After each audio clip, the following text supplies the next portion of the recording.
Hi everyone, my name is Connor Wade and I'm coming to you today from the 2021 Chili Bowl Nationals in Tulsa, Oklahoma, and I have the honor and privilege today of talking to my good friend Tim Clauson. Tim, thank you so much for joining me. Oh, thanks, Connor. It's an honor to get to do this with you. You know, we're here at the Chili Bowl Nationals. This has grown into a huge event. What is it about this race and this event and being here in Tulsa every January that's allowed this to form into really the biggest event that dirt racing has? You've been coming here a long time. Tell us what you've seen over the years.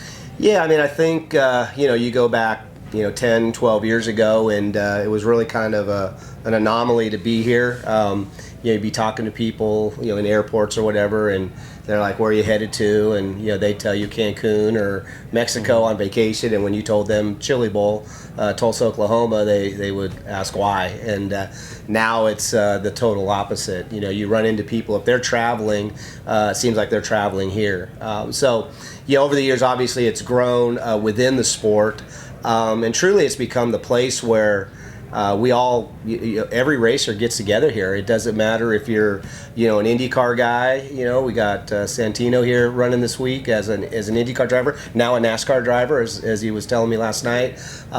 You've got NASCAR, a lot of NASCAR drivers. We've got the Cup champion here. We've got, World of Outlaw guys, Knoxville National winners, midget sprints, late models. It doesn't matter. This is where, if for 1 week in January, the whole racing world just comes together as one. When you look at dirt racing today, what do you think about the current state of the sport? Where do you see dirt racing being 10 years from now?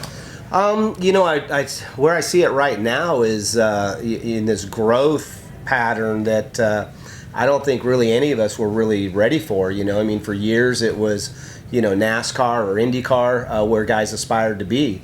Over the last few years, you're hearing guys saying that I want to be a World of Outlaw driver, or I just want to race for a living. I don't need to be in the NASCAR or have that attached to my name, or IndyCar to have that attached to my name to be what I would consider a success. And obviously, with what's happened over the last couple of years, with especially this year with the COVID, dirt racing was all that was going on, and so it's really put a lot of eyeballs on us, and we've seen it grow exponentially, in the last 18 months and especially the last 12 months. I really feel it was one of the decisions we made to go wing racing, is because I really see that 2-3 years from now being a premier motorsport venue on lines of a NASCAR or again an IndyCar, and I think that's pretty exciting. Let's talk about Brian Clauson a little bit. Whenever you walk around a racetrack today, what's the biggest impact that you feel that Brian left? It's interesting because Brian got to do a lot of stuff in 27 years in a race car. Probably as much or more than guys who live till their 80s get to do. So he had a touch in the stock cars when he was with Ganassi. Obviously had a touch in the IndyCar community by running the Indy 500 3 times, and of course his true love was midget and sprint car racing. And I think you see a lot of kids when he went down south at such a young age, and it just didn't work out. A lot of kids kind of walk away from the sport, and you don't really hear from them again. And but Brian, I remember the conversation we had when Chip said he wasn't bringing him back, and and Brian was like, look, I can stay down here and probably find some start and park things and make a good living doing it, but that's not what I want to do. I want to race. I'm a racer. I want to go win these iconic events that I thought maybe I might not have a chance to. And I think when he came back from that, he kind of understood both sides of it. So when he went back, when he made the lateral move to sprint car and midget racing from what he was doing, he came back with this love for and this thankfulness to get to continue on with again what was in his heart, and I see that. I see it today. It's we're going on our 5th year. This is the 5th Chili Bowl without Brian, and every day I have people still come up and share with me moments, especially in this building, that had happened that still resonates with them. Well, after Brian's passing, with his legacy, what was the biggest thing that made you want to continue to be involved in racing? this isn't a story I share often, but I've known you for an awful long time, and it's kind of a hard one to tell. So, when the night we lost Jason Leffler, we were racing at Gas City, and we were driving home, and I could tell that would, for whatever reason, hit Brian a little bit different. And in this sport, sadly, we lose friends and we lose who we consider to be family members. But for whatever reason, that one just seemed to hit a little different. And we were driving home, and I looked over at Brian and I said, "Hey, buddy, we don't have to go race tomorrow night." And if you knew Brian, when he thought you were saying something that he considered to be idiotic, he'd kind of give you this look, and that's the look he gave me. And I said, "Buddy, I'm not saying we're not going race. I'm just saying we don't have to, And he said, "Look, Dad, Jason passed the way we would, those of us who drive race cars would want to pass. I mean, he died doing something he truly loved to do, and if something were to happen to me, or said if something would have happened to you, I would continue on. And if something were to happen to me, Dad, I'd want you to continue racing." As we continued, then of course conversations like that turn into a little bit more, and I was like, "Brian, well, if you could write your exit plan, what would it be?" And he said, "Well, and without hesitation, he said, "That's easy. It's leading Belleville." And I'm like, "Well, why Belleville? Why not Bloomington or someplace close to home? At least make it a little easier on us." And he didn't think that was funny. And he said, matter of factly, he said, "Dad, when you're leading Belleville, whether it's lap 1, lap 10, or lap 40, it doesn't matter. And no matter what's going on in the motorsports world that night, you are the baddest man to be driving a race car. And if that's the way it would happen, I would forever be." And so, fast forward to that's exactly how it played out. And I can't tell you that I was like, well, no matter what happens in this world, we're going to continue racing. I don't think until things like that hit, you have an understanding of what you're about.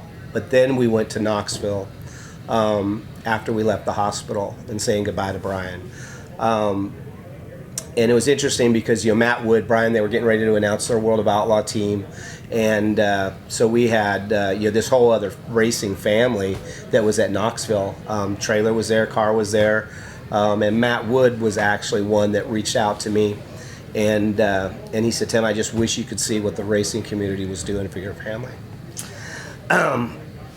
And so we went there, and I'm truly thankful we did, because we truly we saw what in the worst moment. What the racing community is truly about. So whenever the decision was made to continue on, Mm-hmm. and you got together with Richard Marshall, you formed Clauson Marshall Racing, talk about the moments of that going from an idea to the reality that it became. Yeah, so like I was saying, they had put this World of Outlaw team together and it was Matt and Richard and Ricky, and Brian was going to drive. And then Richard had kind of circled back to me and said, "Hey, what's your plans with your midget team?" And I said, "I don't know. I'll probably keep a car or two around, and when Brian's free, we'll run it." And then we had been doing some development stuff, and we had Spencer Baston in the car, I think, the year before, and he said, "Well, look, whatever it is you want to do on the midget side of things, I want to be a part of. And we don't need to talk about it now. Let's get through the Outlaw announcement, and we'll just revisit it in the fall."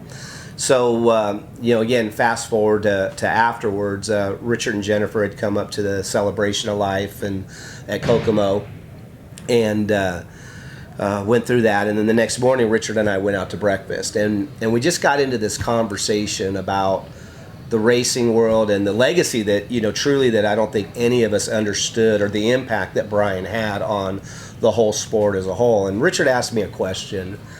And he said, if you were to go back racing, what would be the reason? If you were to have a core value for going back racing, what would it be? And I said, learning from Brian, it used to be about win championships. That was me, not so much Brian, although Brian was very competitive, as we all know. And I said, Richard, if I learned anything through all this, that I would want my involvement in the sport to be 10 years from now, that people look back and say the sport was better for us being here. Of course, we want to win. Of course, we want to win championships. But I want our legacy to maybe mirror Brian's a little bit. You don't hear a lot about the wins Brian had or the championships Brian had. You hear about the person Brian was and the decisions that he made, and and then especially in his death, the biggest decision he made in his life. Talk a little bit about, whenever Clauson Marshall Racing was formed, why was it a priority to not just have those championship caliber teams you mentioned, but you guys also brought in a top-notch developmental program as well that we've seen Zeb Wise go through and others, and we've got Chance Crum joining it this week. Yeah, Zeb Wise is an interesting story. Zeb, Brian and I had actually met Zeb when Zeb was racing quarter midgets, and we had went out to Gasoline Alley.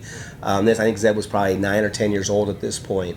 And we went out to actually watch another kid who was talking about going 600 racing, but for whatever reason, Zeb just kind of caught our eye. And I don't even think he won that day, but the way he drove, it just reminded me of Brian. And so we went over and met Zeb and Chad, and they looked just like we did. They were in their trailer busting tires by themselves and trying to get ready for the next race. And we introduced ourselves, and we talked a little bit, and that was really about it. Well, fast forward to when Zeb was going micro racing, and Chad had reached out to me and asked for a little bit of advice on things they were doing, and then fast forward even from that, we were getting ready to do Sprint Week in 2016, and Chad reached out and said, "Would you mind Zeb coming and hanging out?"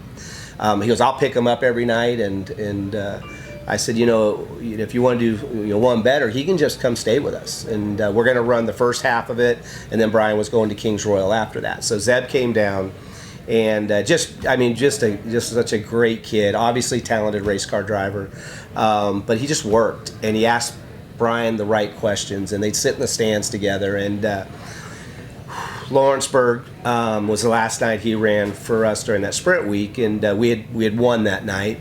And Brian was walking away, and he was about 100 yards away from me, and I saw him stop, kind of hesitate, and then he kind of looked back, which usually meant he forgot something, which would usually be followed up by a text, "Hey, Dad, can you bring my helmet bag or my wallet or whatever it was out to the car, or meet me or whatever?"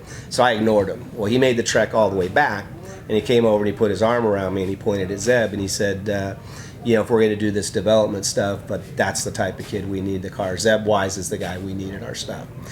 And so that really kicked off the thought of once CMR was formed, if we were going to do a development deal, what better way to honor Brian than try to get his pick into our program. Let's talk a little bit about the flip side of Clauson Marshall Racing, Tyler Courtney. Tyler was the centerpiece of your midget team when you started it, the non-winged sprint car team, and then the winged sprint car program, which started this year and we're going to see more of in 2021. Why was Tyler the guy for you guys? Well, Tyler had come to us when he was 14 years old, driving micros, wanting to make that next step. And him and his dad had come into the office one day, and just basically we got talking about what it takes, and I said, it's easy, write a check. That's the easiest way to make this happen. And I kind of watched Tyler's response, and his dad knew, Tony knew, but I saw Tyler kind of slump down just a little bit. And then that was the first year that Brian and I were building our first USAC national midget team to chase a championship. We didn't have a lot of money, and it was basically him and I and a couple other guys that were helping. And so I told Tyler, I said, "Hey, buddy, I'll make you a deal. If you want to come help us, grunt, learn. Maybe at the end of the year, I'll put a car together for you if we have any equipment left, and I'll give you a shot to run." So fast forward through that year, and he just, he worked so hard and never complained about anything, just dug and learned. And so Brian and I built him a car, and he goes to Kokomo. Long story short, because I could make this really long, he gets upside down in hot laps. The next morning, Brian had ran a midget that night as well. He got upside down and broke his hand. Well, he had to be at a Silver Crown race the next day at Toledo. So we're coming home from the hospital, and it's 5:36 in the morning, and Brian and I get talking about the night before, and one of the conversations was, I said, I don't think we'll ever see Tyler Cordy again. It was kind of embarrassing. It was this, it was that. And as we pulled into the driveway, there's Tyler sitting on the step waiting for us. And we pull in, and I said something like, "What are you doing here?" And by this time, I'm Tim to him, and he said, "Mr. Clauson, if I can tear your stuff up, I can be here to help you tear it down." So that moment meant obviously a lot to me. And so Brian and I decided to go ahead and build him another car, ran him at Chili Bowl. He was Rookie of the Year, and then he started off on his own path to build his own sprint car. Went USAC racing when we told him all not to, but he said, no, if I'm going to learn from the best or be the best, I'm going to learn from the best. So when we got to putting our team together, Richard and I kind of decided we were going to do something, but I told him I had to clear it through one person, and he understood. So I went home, and Di was like, how was that? And you guys get to talk a lot. And I said, yeah. And I go, and I think we might be putting a team together. And I really expected her to question that decision, but she really didn't. But she did say, if you guys are going to do this, I'd like you to consider one thing. And I said, what's that? And she goes, I'd like you guys to consider Sunshine as the driver. And obviously Sunshine was always on anybody's list. But for Di to want him to be a part of whatever we were building was pretty special. Let's talk Indianapolis 2019. CMR fielded a car in the Indianapolis 500. Brian had a legacy there. You'd seen Brian compete in the Indy 500. What were the emotions like for you just that whole month of being at Indy in May? How did it change the atmosphere for you? It was number one, it was incredible. And it really, the way the whole thing came together, the Indy 500 is the ultimate of everything. And it's something that, I had thought in the back of my mind, maybe someday we could put all the pieces together to do a 500 program, because it truly is putting a puzzle together. And was it 18 when Pippa was sponsored by Driven to Save Lives? She advocated not only for organ donation and the Driven to Save Lives program, but she advocated for our family and for Brian especially. And I watched her, they struggled that whole month, and she ultimately didn't make the race.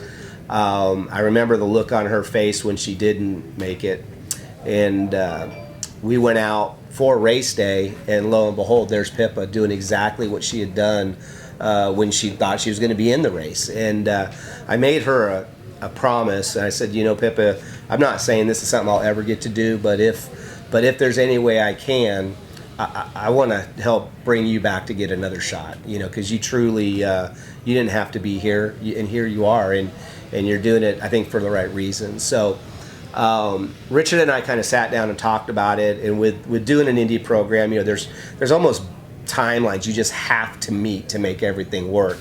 And we had kind of missed the first timeline on some of it, and then we missed the second timeline on the next piece of it. And I had kind of said, okay, well, we're at the point now where we're not going to be able to pull this off.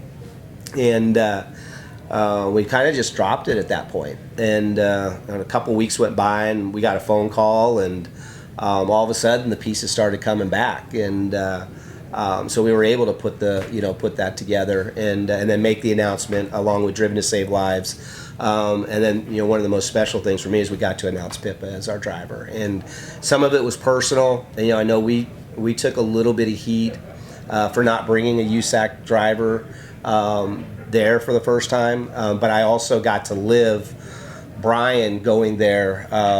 The first time with Sarah and Andy, and having an experienced team, and then I got to go watch him go back with only one race under his belt with a not so experienced team.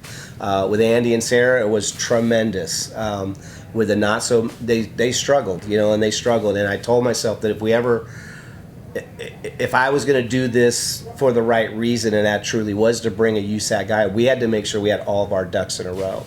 And Pippa gave us our best opportunity to do that. So roll into the month, and I read message boards. I probably shouldn't. And there was those saying that, oh, this team won't be within 30 miles an hour of qualifying, and they're just a little dirt team, and it's Pippa, and and we went out and we kind of had a plan. We had to because we're on a budget, and just every day we kind of exceeded our plan. Then we exceeded our plan, and to roll out qualifying day, and we set some things, numbers that we had to hit, and we hit them right out of the gate, and we thought we were in for sure. And then we sat there and watched the track get faster, and we watched the McLarens and the Ganassis, who they weren't in at that point yet, and when they shot the gun, we were in, and it's probably the most. I don't know if I'd ever want to go through a pole day like that again or a bump day like that again, but to get to go through it and survive it is one of the most exhilarating things I've ever done in the sport. And then to go up into our suite with just us, it was just our core group, the same group that we come to Chili Bowl with, that we go to Kokomo with, and we all just sat there and we just all cried. I mean, we just did. The emotion of it was just something that was incredible. So Brian saved lives through organ donation, and he and Driven to Save Lives, have inspired thousands of others to do so.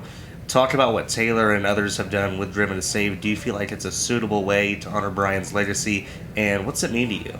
Well, to watch what Driven to Save Lives has done, not just for our family or for organ donation, but to have this intimate look into the lives it is now saving, it's incredible. And you talk about, is it a fitting way to honor Brian? I would say it's the only way to honor Brian, because it truly was Brian's heart, his thoughtfulness, the way he treated people at the racetrack, that in the racing realm, if he wasn't, that's what people would still be talking about.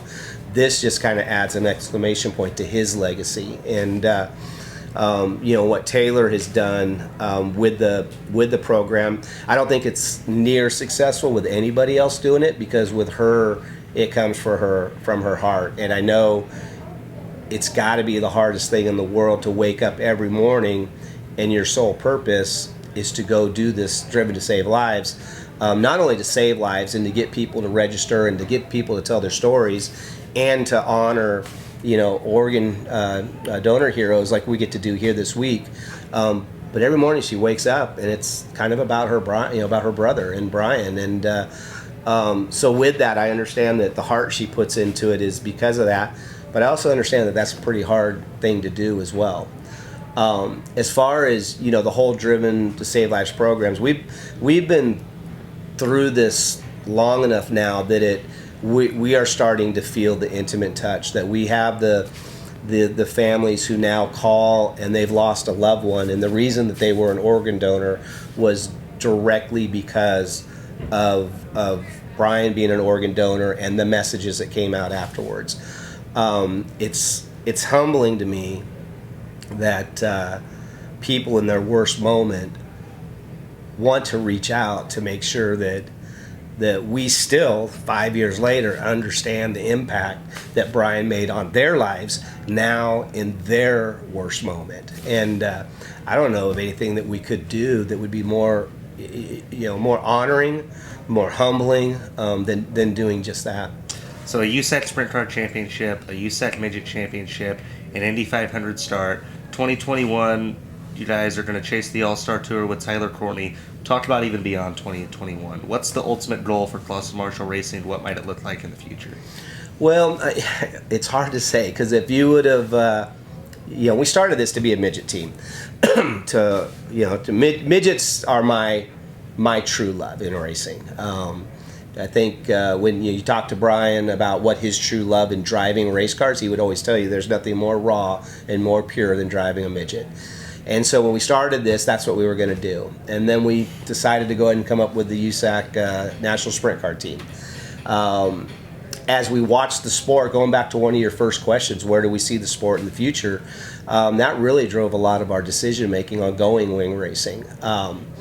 kind of feel like we, with the non-wing stuff and the midget stuff, as great as the racing is, and that it's kind of plateaued, and I don't see, I know everybody's working as hard as they can to continue that growth, but for drivers like Brian and like what we have in Sunshine, they want more. They want more competitiveness. They want new challenges. Competitiveness wasn't the right word. They want new challenges, and then they want to be rewarded for for beating those challenges. So the wing racing deal offers us an opportunity to do that.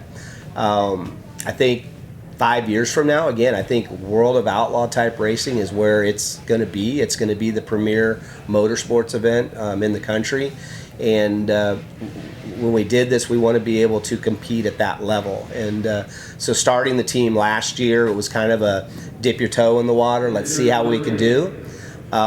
We far exceeded our expectations on being competitive. So next year we bumped up. We're probably 2 or 3 years away from doing the full All-Star deal. That's happening after 1 year. So we'll do that for 2021. I think we've got all the pieces to compete for a championship. We'll continue to grow that out, and hopefully we'll go outlaw racing at some point. Well, Tim, it's been an honor. Thank you so much. Absolutely. Thank you, Connor.